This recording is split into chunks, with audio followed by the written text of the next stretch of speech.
আসসালামু আলাইকুম, সবাইকে ঈদ মোবারক। আমার ঈদের ব্লগটা অনেক বেশি দেরি করে দিচ্ছি, কারণ বাংলাদেশে আসার পর এত বেশি বিজি হয়ে গেছি যে ব্লগটা আপলোড দেওয়া হচ্ছিল না। আমাদের ঈদের সকালটা শুরু হয় সেমাই দিয়ে, আর আজকে সব কিছু রান্না করছে আমার আপু আর আম্মু। খুবই মজা হয়েছে সব কিছু। আর মজার থেকে যেটা বড় কথা, সেটা হলো পরিবারের সাথে আমি ঈদ করতে পারতেছি, প্লাস এতদিন পর সবার সাথে দেখা। তার জন্য আমার ঈদটা খুবই স্পেশাল ছিল আমার জন্য, মানে আমাদের সবার জন্য স্পেশাল ছিল।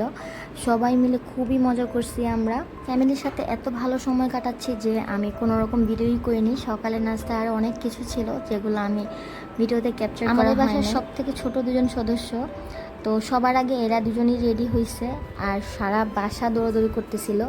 মাশাল্লাহ এত সুন্দর লাগতেছিল দুজনকে, সবাই অবশ্যই মাশাল্লাহ বলবেন দুজনের জন্য। ইনায়ের সাথে ইনায়ের মামার ছবি তুলবো, তো ইনায়ের মামা ইনায়াকে পটানোর চেষ্টা করতেছিল। ইনায়ের সাথে ছবি তোলার পর এখন ইহানের, মানে আমার ছোট ভাগিনার মামার সাথে ছবি তোলার পালা। দেখি বাবা, বাবা দেখি দেখি। আম্মু এই যে বাসা, আসো আসো আসো।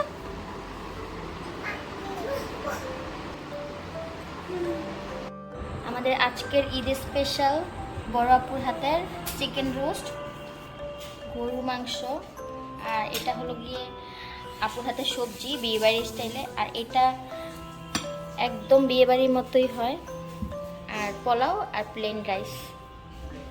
দুপুরে খাওয়া দাওয়া শেষ করে আমরা ভাবলাম বের হব, তো বের হওয়ার আগে ফ্যামিলি পিক তুলতেছিলাম। আর একটা পারফেক্ট ফ্যামিলি পিক তোলার জন্য কী যে পরিমাণ কষ্ট করতে হয়েছে, তারপরেও একটা পারফেক্ট পিক তুলতে পারি নাই আমরা। একজন ঠিক থাকলে আরেকজন ঠিক থাকে না, সবগুলা ছবি ঠিক এরকমই হয়েছে। তারপর আমরা সবাই মিলে বের হয়েছি তালতলার উদ্দেশ্যে, কারণ ঈদে ঘোরাঘুরি করার জন্য তালতলা ছাড়া আমাদের চোখে আর কোনো জায়গা পড়তেছিল না, আর দূরে যাইতে চাচ্ছিলাম না, তার জন্য তালতলাতেই আসছি আমরা। আর তালতলা আসার পর দেখি এত ভিড় এখানে, মানে দাঁড়ানোর জায়গা পর্যন্ত নাই। তালতলা আসার মেন উদ্দেশ্য ছিল যে আমরা আপনের কফিটা খাবো, তো আমরা আপন থেকে কফি নিয়ে আসছি, আর আপনের কফি সবসময়ই স্পেশাল। তারপর সবাই মিলে আমরা অনেক মজা করছি, অনেক ঘোরাঘুরি করছি তালতলার চারপাশে। যদিও অনেক বেশি ভিড় ছিল আর গরমটাও মোটামুটি ছিল। ঈদ বলে কথা, যতই গরম হোক যতই সমস্যা হোক, বের না হলে ঈদ ঈদ লাগে না।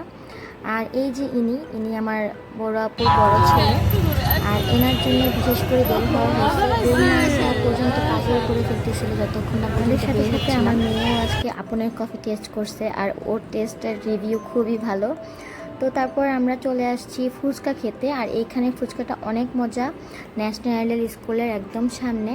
তো এখান থেকে আমি আগে অনেকবার ফুচকা খাইছি, অনেক মজা এখানে ফুচকা খাওয়া দাওয়া শেষ করে দেখি অনেক রাত হয়ে গেছে, তারপর আমরা দেরি করি নাই, বাসায় চলে আসছি।